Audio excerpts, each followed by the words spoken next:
میں نے لیٹر لکھا, سائفر بھیجا کہ اس کے اوپر انکوائری ہونی چاہیے, نہیں ہوئی. تو اب یہ جو انکوائری کرنا چاہتے ہیں ایف آئی اے, میں صرف سوال یہ پوچھتا ہوں کہ پہلے تو مجھے یہ بتائیں, مجھے بلا تو لیا آپ نے انکوائری کے لیے, لیکن مجھے یہی نہیں پتا کہ میرے سے کس چیز کی انکوائری کرنی چاہتے ہیں آپ, تاکہ میں تیاری کر کے آؤں. لیکن میں ایف آئی اے کو بھی یہ کہنا چاہتا ہوں کہ یہ آپ کے پے گریڈ سے زیادہ اوپر بات ہے. آپ کے رانا ثناء اللہ جو انٹیریئر منسٹر ہے, جو آپ کے اوپر ہے, وہ تو کہہ بیٹھا کہ عمران خان کو جیل میں ڈالنا ہے.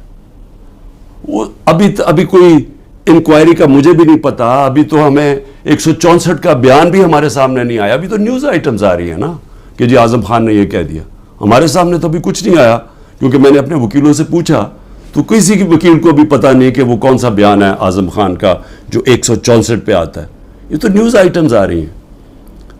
تو ابھی سے ہی وہ کہنا شروع ہو گیا ہے کہ جی اس نے جیل میں جانا ہے جو ایف آئی اے کا ہیڈ ہے. تو ایف آئی اے کی کیا حیثیت رہ گئی؟ تو ہمیں تو پتا انہوں نے کیا کرنا ہے, لیکن قوم کو پتا ہونا چاہیے کہ یہ اتنا بڑا ظلم ہوا اس ملک کے ساتھ, جو انہوں نے جو گورنمنٹ گرائی ہماری, جو میں نے آپ کو بتایا بھی کہ آئی ایم ایف کی صرف آپ رپورٹ پڑھ لیں کہ انہوں نے بتایا کہ انہوں نے یہ جو منی لانڈررز تھے اور این آر او والے یہ جو لیڈرز تھے, انہوں نے آ کے پاکستان سے 14 مہینے میں کیا اور عوام کو کتنی تکلیف ہوئی, کتنی تکلیف سے عوام گزر رہی ہے, اور مزید اور آگے تکلیف آنے والی ہے. ایک وہ گورنمنٹ جس کی بہترین پرفارمنس تھی, اور وہ صرف اور صرف, اب ضرورت نہیں ہے آپ آئی ایم ایف کا ہی پڑھ لیں نا, آئی ایم ایف تو ہمارے نیچے نہیں ہے, اکنامک سروے پڑھ لیں جو کہ انہوں نے شائع کیا, تو وہ تو اب واضح ہے کہ ایک حکومت جو بہترین پرفارمنس دے رہی تھی, جو لوگوں کے حالات بہتر کر رہی تھی, روزگار بڑھتا جا رہا تھا. فیصل آباد کے اندر ٹیکسٹائل کے ورکرز نہیں مل رہے تھے, یعنی دور سے وہ ٹیکسٹائل والے ہمیں کہتے تھے کہ ہم سکول کھولنا چاہتے ہیں, ہمارے پاس ورکرز کم ہو گئے ہیں, جو ہماری سب سے بڑی ایکسپورٹ ہے ٹیکسٹائلز کی. تو ادھر سے وہ گرتے گرتے آج یہاں پہنچ گئے ہیں کہ سکریپ میں بیچی جا رہی ہے مشینری اب, اور یہ جو اب مزید اور مہنگائی آ رہی ہے. ذرا پوچھیں تو صحیح کہا کہ جو بے روزگاری بڑھتی جا رہی ہے, پوچھیں لوگوں کے ساتھ گزارا ہوتا کیسے ہے, کون ذمہ دار ہے اس کا. یہ سائفر کے اوپر جب تحقیقات ہوں گی تو پتہ چلے گا کہ کتنی بڑی سازش ہوئی ہے. تو میں تو چاہتا ہوں کہ ایک صحیح معنی میں اس کے اوپر انکوائری ہو. میں تو تب بھی کوشش کر رہا تھا, لیکن تب تو ہونے نہیں دی. تو اللہ کرے کہ اس میں سے ہی کچھ چیز نکلائے, لیکن یہ ایف آئی اے نہیں کر سکتی, کہ وہ تو کنٹرولڈ ہے انہی لوگوں سے جو انہوں نے فائدہ اٹھایا یہ سازش سے. دوسری چیز ہے, اب 2 اور میرے اوپر نیب کے کیسز ہیں. ایک ہے القادر. اب القادر کے اوپر میں آپ کو بتا ہی چکا ہوں کہ وہ کیس یہ ہے کہ عمران خان نے ملک ریاض کو فائدہ دلوایا کیونکہ اس نے اس سے پہلے القادر یونیورسٹی بنائی تھی. اور القادر یونیورسٹی کیا ہے؟ چیریٹی کی یونیورسٹی. چیریٹی کا مطلب یہ کہ سیرت نبی کے اوپر جو ہمارا جو آئیڈیا ہے کہ لوگ لیڈرز نکلے نبی صلی اللہ علیہ وسلم کی سیرت کے اوپر چل کے, جو دنیا کے سب سے بڑے لیڈر تھے, اس کے اوپر ایک بیس کیا کہ کوشش کی کہ اس ملک کے اندر سمجھ تو آئے. اور پھر صوفیزم, اتنے زیادہ لوگ بڑے بڑے ہمارے صوفی جو لیڈرز تھے, لیڈرز میں کہوں گا, ان کے بہت بڑے لوگ آج بھی عرس پہ لاکھوں لوگ آتے ہیں, ان کے کلام کا پتہ تو چلے, لوگ آ کے چلے جاتے ہیں, یہ تو پتہ چلے کہ وہ پیغام کیا دینے آئے تھے. تو ایک تو یہ, اور پھر دوسری ٹیکنالوجی. یہ مقصد تھا, اور سارے آج القادر میں مفت پڑھ رہے ہیں, سارے غریب گھرانوں کے ہیں, اور وہ یونیورسٹی چل رہی ہے, اور وہ پیسہ جو ہے وہ وہاں لگا ہوا ہے. اس میں عمران خان کا کیا ذاتی فائدہ ہے؟ اس میں مجھے یہ سمجھا دیں کہ مجھے کدھر سے فائنینشیل بینیفٹ ہوا ہے. یعنی اگر پوچھنا ہے فائنینشیل بینیفٹ, تو دیکھیں کہ ملک ریاض نے بلاول ہاؤس بنایا یہاں لاہور کے اندر, ذرا دیکھیں کتنے اربوں روپے کا بنا ہے. وہ دیکھ لیں کہ جو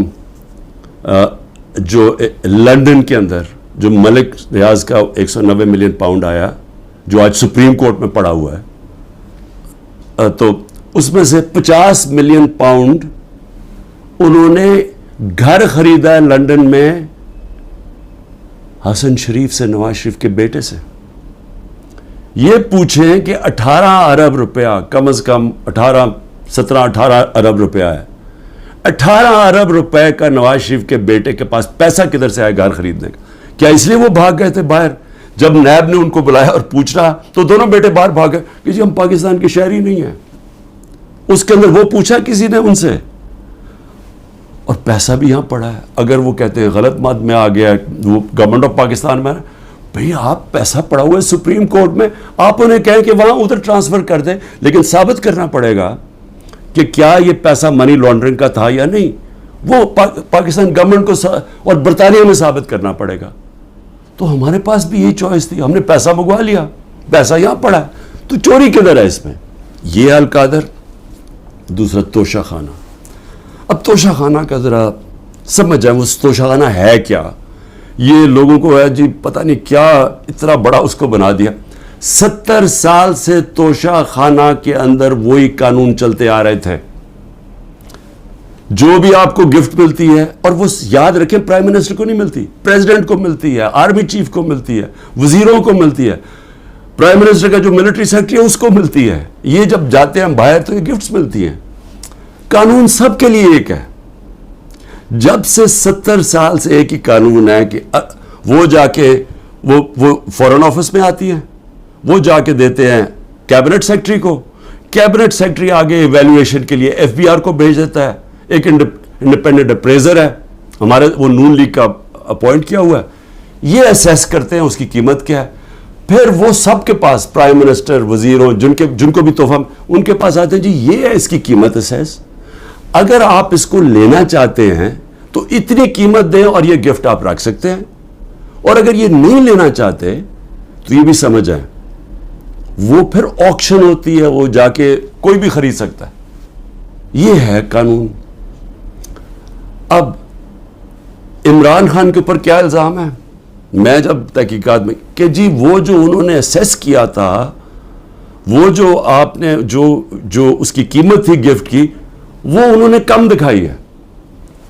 بھئی اگر انہوں نے کم دکھائی ہے، وہ لوگ ابھی بھی بیٹھے ہوئے ہیں، ان سے پوچھیں کیوں کم دکھائی ہے. میں تو ان میں سے کسی کو نہیں جانتا. مجھے تو جو ملٹری سیکرٹری آ کے بتاتا ہے کہ جی یہ قیمت ہے، یہ آپ نے دینا، میں اسی کے مطابق چلا. جو بھی ہے میرا سارا کچھ ڈکلیئرڈ ہے، سارا کچھ FBR کے پاس ریکارڈ ہے، ساروں کے اوپر جو بھی میں نے اگر کسی کو بیچا اس کے اوپر ٹیکس دیا ہوا ہے وہ ریکارڈ ہے، سب کچھ ان کے پاس پڑا ہے. کیس ہے کیا؟ وہ کیس ٹرائل پہ چل رہا ہے. جج صاحب بڑی تیزی میں ٹرائل چلا رہے ہیں، سب جوڈس ہے، میں اس کے اوپر بات نہیں کروں گا. لیکن میں یہ ضرور چاہوں گا کہ ایک فیئر ٹرائل میں رہے، موقع ملے موقف رکھنے کا، اور میں یہ ثابت کروں گا کہ اس میں کوئی چیز بھی میں نے غیر قانونی نہیں کی. لیکن جو میں پوچھنا چاہتا ہوں آج، اچھا 3 توشہ خانہ کے اوپر کیس کدھر ہو رہا ہے؟ ایک الیکشن کمیشن کر رہی ہے کیس، ایک FIR کٹوائی ہوئی ہے، ایک نیب کیس کر رہی ہے. ایک ایشو کے اوپر 3 کیسز چل رہے ہیں. یہ بھی کوئی ورلڈ ریکارڈ ہے، کبھی ایسے ہوتا نہیں ہے. لیکن اتنی جلدی میں ہے کہ کسی نہ کسی طرح اس کو راستے سے ہٹاؤ، ڈسکوالیفائی کرو اور اس کو جیل میں ڈالو. اب میں صرف آج نیب چیئرمین سے بڑے آپ کی وجہ سے مجھے وہ جس طرح اٹھایا گیا، آپ بھی ایک اس میں آپ کی وجہ تھی، اور بھی جس نے بھی حکم دیا تھا کہ غیر قانونی اور غیر آئینی طور پہ مجھے 9 مئی کو جس طرح ذلیل کر کے اٹھایا گیا مجھے اسلام آباد ہائی کورٹ سے، اس میں آپ کا بھی ہاتھ تھا. میں سوال یہ پوچھنا چاہتا ہوں کہ چلیں میں تو یہ نیب کے کیس فیس کر رہا ہوں اور کروں گا، کہیں ملک سے باہر نہیں بھاگوں گا، یقین کریں سارے کیس فیس کروں گا. لیکن میں صرف سوال یہ پوچھتا ہوں کہ آپ کا ضمیر کوئی جاگتا نہیں ہے جب آپ کو پتہ چلا ہے کہ توشہ خانہ کے اندر چوری ہوئی ہے، اور چوری نیب کے اندر بھی پتہ ہے، وہ کیس نیب میں بھی پڑا ہوا تھا، لیکن آپ نے بند کر دیا وہ. تو عوام کے لیے میں کیا بتانا چاہتا ہوں، وہ چوری کیا تھی؟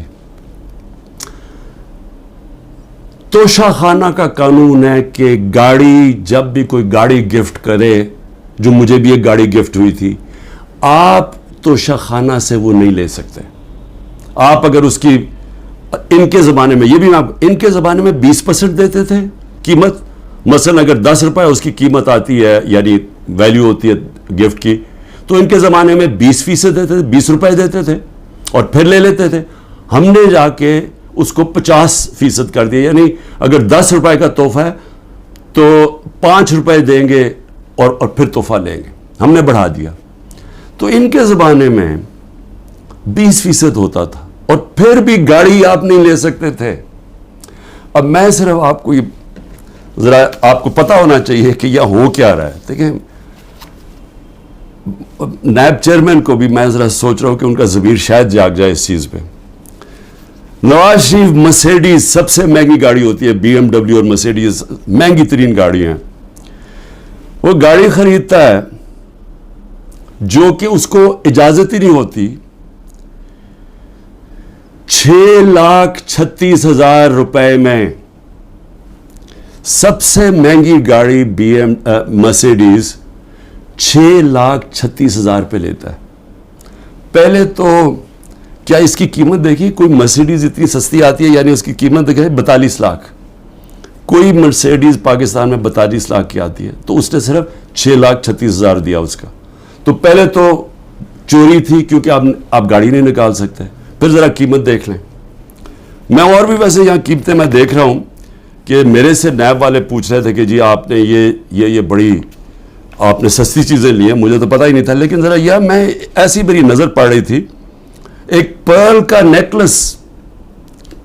نیکلس وہ سوچیں صرف 27,000 دے کے لیا نواز شریف نے. پھر میں رولیکس گولڈ بریسلٹ اور رولیکس 1,10,000 روپے پہ لے کے لیا. ون رسٹ واچ کارٹیئر کی رسٹ واچ, چھوٹی بھی نہیں, اور وتھ ڈائمنڈز, ہیرے لگے ہوئے اس کے اوپر, وہ جی بڑی مہنگی انہوں نے خریدی 40,000 روپے میں. تو کیا نیب کو یہ نہیں نظر آیا کہ نواز شریف نے چوری بھی کی, ایک گاڑی بھی, اور قیمتیں انہوں نے نہیں دیکھی. اس کے بعد زرداری صاحب دیکھ لیں, 3 گاڑیاں نکالی انہوں نے توشہ خانہ سے, 2 بی ایم ڈبلیوز, سب سے جو اس وقت کی مہنگی ترین بی ایم ڈبلیو کی بھی قسمیں ہوتی ہیں 760U, اور بلٹ پروف, یعنی بلٹ پروف کی قیمت آپ سوچ لیں کہ اس کی قیمت کتنی تھی, 10 کروڑ روپے کی. تو وہ انہوں نے ایک بی ایم ڈبلیو وہ نکالی, پھر ایک دوسرا ماڈل وہ بھی سیکیورٹی والی, 2 بی ایم ڈبلیوز, اور پھر ایک ٹویوٹا لیکسس, یہ بھی بلٹ پروف. تو ان کے اوپر کوئی نیب کی انکوائری یا کوئی نہیں ہونا تھا. یعنی کیا طاقتور اگر آج بیٹھا ہوا تو اس کے لیے سارے معاف ہو جاتی ہیں چیزیں. اور یہاں آپ کہہ رہے ہیں کہ جی وہ جی انہوں نے سستی دکھا دی یا وہ مہنگی. تو جنہوں نے سستی دکھائی ہے وہ تو بھی بیٹھے ہوئے ہیں, پوچھیں ان سے. آگے چلیں جی. میں نیب چیف کو میں پھر سلام کرتا ہوں, آفتاب سلطان کو سلام اس لیے کرتا ہوں کہ ان سے جب کہا گیا یہ جو حرکتیں اب ہو رہی ہیں, انہوں نے کہا میں نہیں کرتا. اور میں نے سنا ہے, کیونکہ جب میں نیب جیل میں تھا تو ساروں نے اس کو اسٹینڈنگ اوویشن دیا جب وہ ریزائن کر کے جا رہا تھا. نیب کے لوگوں نے کہ اتنا کردار کا آدمی. لیکن یہاں ذرا تھوڑا ضمیر اس وقت میں جگانے کی کوشش کر رہا ہوں. موجودہ نیب کے چیئرمین مجھے یہ بتائیں کہ شہباز شریف اور اس کے بیٹوں کی آپ نے انکوائری بند کر دی. 7 ارب روپے کی انکوائری آپ نے بند کر دی. 7 ارب روپے کی انکوائری بند کیا کی, جس کے اندر یہ بچ ہی نہیں سکتے تھے. کیا کیا انہوں نے, یہاں سے یہ پیسے بھیجتے تھے باہر, یہاں سے ہنڈی حوالے سے باہر پیسے بھیجتے تھے, چوری کا پیسہ, ادھر سے ریمٹنسز دکھا دیتے تھے. یہ قانون نواز شریف نے بنایا تھا 1992 میں کہ اگر باہر سے پیسہ آئے تو کوئی سوال نہیں پوچھ سکتا کہ جی وہ پیسہ کدھر سے آیا, کس نے بھیجا پیسہ, نو کوسچنز آسکڈ. یہ منی لانڈرنگ کے لیے خاص قانون بنایا تھا انہوں نے. ہدایبہ پیپر مل کیا تھا, وہ پہلا آج سے 20-24 سال پہلے وہ ہدایبہ پیپر مل میں اسی طرح یہ کر رہے تھے کہ اس کے نام پہ پیسہ باہر بھیجتے تھے پہلے چوری کر کے, اور وہاں کوئی قاضی فیملی لندن میں بیٹھی, ان کے اکاؤنٹس میں پیسہ گیا. ادھر سے انہوں نے دکھایا کہ جی ہم نے ریمیٹنسز بھیجی ہیں, اور ریمیٹنس کا کوئی سوال ہی نہیں پوچھ سکتا تھا. جو باہر سے پیسہ آتا تھا سوال ہی نہیں پوچھ سکتا تھا. تو یہاں سے باہر پیسہ چوری کر کے بھجوایا, وہاں سے جس پیسے کی ضرورت تھی وہ انہوں نے ریمیٹنس کے نام پہ لے لیا, اور کوئی سوال نہیں پوچھتا. تو یہ جو شہباز شریف کا سارا پیسہ یہ جو آیا ہے, اس کا زیادہ تر پیسہ جو اس کی دولت میں اضافہ ہوا ہے, انہوں نے پوچھا نا نیب نے کہ جی اضافہ کدھر سے ہوئے, جی ریمیٹنسز آئی ہیں. 90% انہوں نے دکھایا یہ جس طرح کہ جی وہ فلانے نے پیسہ بھیجا. جب انہوں نے چیک کیا وہ کون تھا, ایک کوئی پاپڑ والا تھا جو پاپڑ بیچتا تھا, اس نے کوئی کروڑ روپیہ بھیج دیا ان کے اکاؤنٹس میں. پھر دوسرا ایک اور کوئی چینی والا, اس طرح کے لوگ تھے جو کبھی پاکستان سے بھی باہر گئے, ان کے پاسپورٹ پکڑے, ان کے نام پہ پیسے بنے. یہ اوپن اینڈ شٹ کیس تھا. لیکن چیئرمین نیب صاحب نے اپنی کوئی سوچا ہوگا, کیس ختم کر دیے. پھر اگلا سنیں ذرا. ہاں میں ایک چیز بھول گیا, مریم نواز بھی, انہوں نے BMW لی, کوئی مڈل ایسٹ سے کسی ان کو تحفہ ملا. توشہ خامنہ میں نہیں بتایا کہ وہ آیا باہر سے تحفہ. جو بھی آپ کو باہر سے تحفہ ملتا ہے آپ کو ڈکلیئر کرنا پڑتا ہے, اور وہ جاتا ہے توشہ خانہ میں. انہوں نے توشہ خانہ میں نہیں دیا, اور اسی کو گاڑی کو پھر استعمال کر کے آگے بیچ دیا, اور بڑے نفع کے اوپر. یہ بھی سیدھی چوری ہے. اس کے اوپر بھی کوئی کسی نے بات نہیں کی, کوئی نیب کو کوئی کھٹکا نہیں ہوا کہ کچھ غلط ہو رہا ہے. پھر آگے چلیں. 16 ارب روپے کے FIA کے کیس. اب FIA سے میں مل رہا ہوں, انشاءاللہ ان سے پوچھوں گا کہ کیا جب ڈاکیومنٹری ایویڈنس تھی کہ یہ نوکروں کے نام پہ پیسہ آتا تھا اور ادھر سے شریف خاندان کے یہ ان کے بیٹوں کے اکاؤنٹس میں چلا جاتا تھا 16 ارب روپے, جس میں مقصود چپراسی بھی تھا, تو کیا وہ کیس بند کر دیا؟ سوچا نہیں کہ 16 ارب روپیہ کوئی چھوٹی رقم نہیں ہے. تو اس کے اوپر کوئی فکر نہیں ہوئی آپ کو کہ پوری تحقیقات ہوئی, اتنی فائلیں پڑی ہیں, ساری ڈاکیومنٹس پڑی ہوئی ہیں, کوئی آپ نے نہیں دیکھا کہ وہ ڈاکیومنٹس دیکھ لیں. وہ تو لوگ, مقصود چپراسی تو بیچارہ ہارٹ اٹیک سے گیا, ڈاکٹر زوان بھی ہارٹ اٹیک سے گیا, ایک اور گواہ ہارٹ اٹیک سے گیا. تو کوئی فکر نہیں ہے کہ ڈاکیومنٹس بھی پڑی ہوئی ہیں, ان کے اوپر FIA کو انویسٹیگیٹ کرے. نہیں, کیونکہ یہ آپ قانون کے اوپر ہیں لوگ, ان کو یہ چوری بھی کریں سب کچھ معاف ہے. پھر آگے چلیں. آصف زرداری, اچھا, اور مریم کے 4 لندن کے فلیٹ. یہ بھی ایک بہت بڑی ساری میری قوم کے لیے ذرا سن لیں کہ 4 فلیٹ لندن کے نواز شریف نے جب پینما پیپرز میں پکڑے گئے, انکشاف ہو گیا انٹرنیشنل 2016 میں, تو نواز شریف نے اسمبلی میں جا کے کہا کہ ہاں یہ ہمارے ہیں, اور یہ ہیں وہ دستاویز جو ثابت کرتے ہیں ہمارے, وہ جھوٹ نکلے. پھر عدالت میں کیس چلا گیا, وہاں انہوں نے قطری خط لے آئے سامنے, وہ بھی مزاحیہ تھا, انہوں نے مذاق اڑایا اس کا. اس کے بعد ایک وہ مریم اور اس کے بھائی حسین کے بیچ میں ایک کانٹریکٹ سائن دکھاتے ہیں کہ جی ٹرانسفر ہوا ہے فلیٹ 2006 میں, اور جس میں وہ سائن کیا, جو فونٹ تھی جس میں وہ ٹائپ آؤٹ ہوا, وہ ابھی آئی نہیں تھی فونٹ, وہ اگلے سال آئی. سیدھا عدالت میں جھوٹ بولا گیا, فراڈلنٹ کانٹریکٹ دکھایا گیا. ابھی تک وہ یہ نہیں بتا سکے کہ یہ 4 مہنگے ترین لندن میں محلات کہ ان کا پیسہ آیا کدھر سے, ابھی تک کچھ نہیں. لیکن جج صاحب نے پوچھا نیب سے کہ جی بتائیں, وہ تو کہتے ہیں ہمارے فلیٹس ہیں, آپ ثابت کر سکتے ہیں؟ نیب نے کہا نہیں جی ہم نہیں ثابت کر سکتے. چلو جی کیس ختم. تو ایک طرف تو یہ ہو رہا ہے. زرداری صاحب پہ آ جائیں.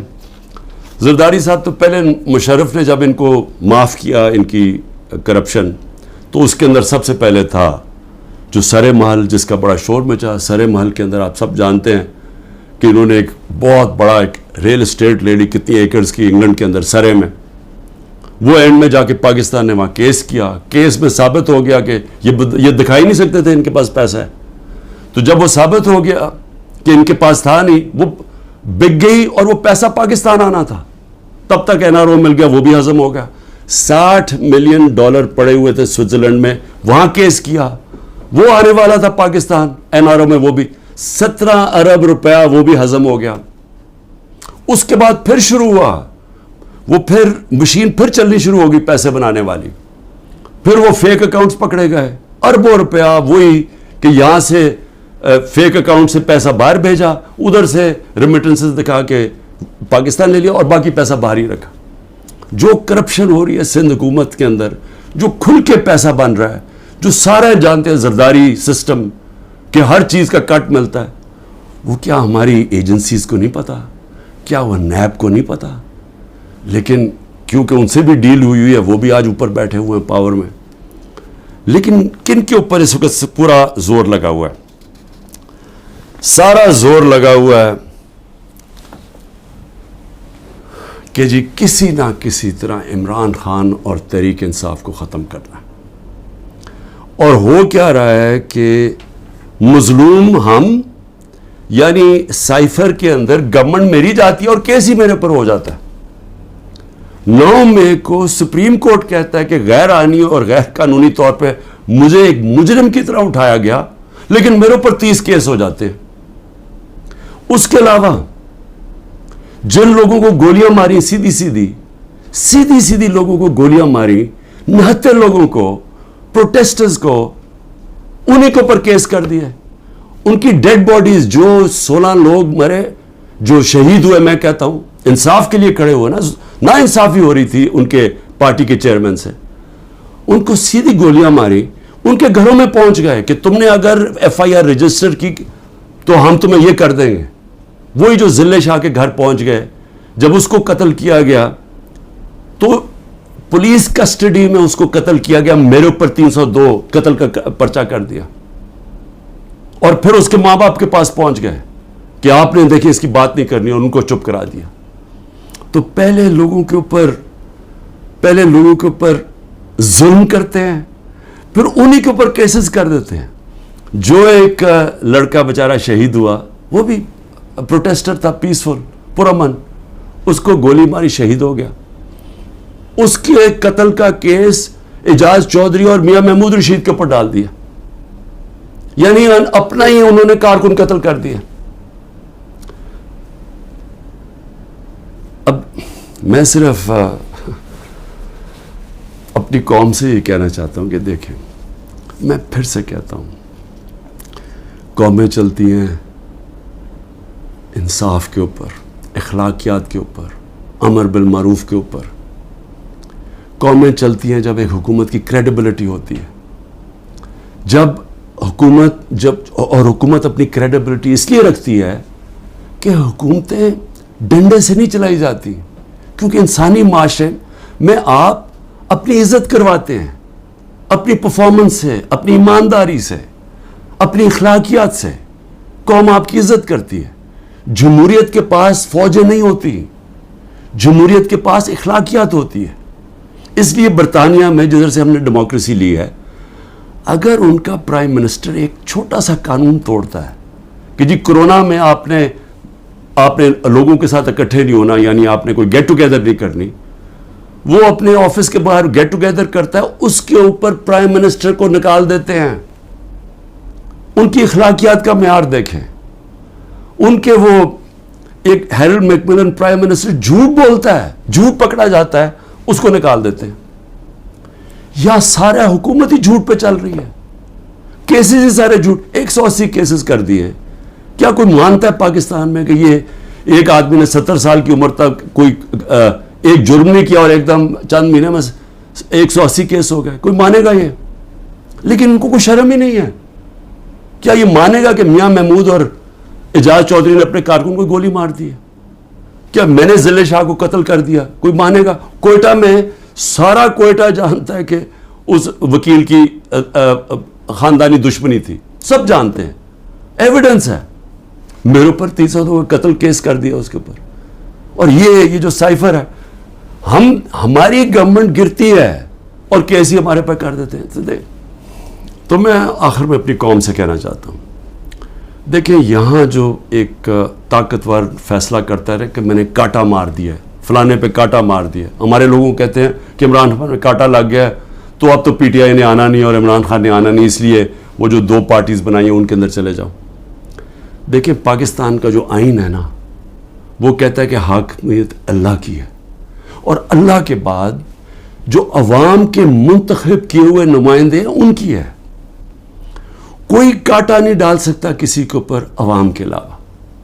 اور یہ جو کانٹا ڈالنے کی کوشش ہے یہ اتنا نقصان پہنچا رہی ہے پاکستان کو، ہماری جمہوریت کو، ہماری آزادی کو، ہماری اخلاقیات کو، ہمارے اداروں کو، ہمارے انصاف کے نظام کو، ہمارا ساری دنیا میں جو امیج ہے وہ اتنا نقصان پہنچا رہی ہیں. اور ہماری جو معیشت ہے جدھر وہ پہنچ گئی آج اور جدھر جا رہی ہے.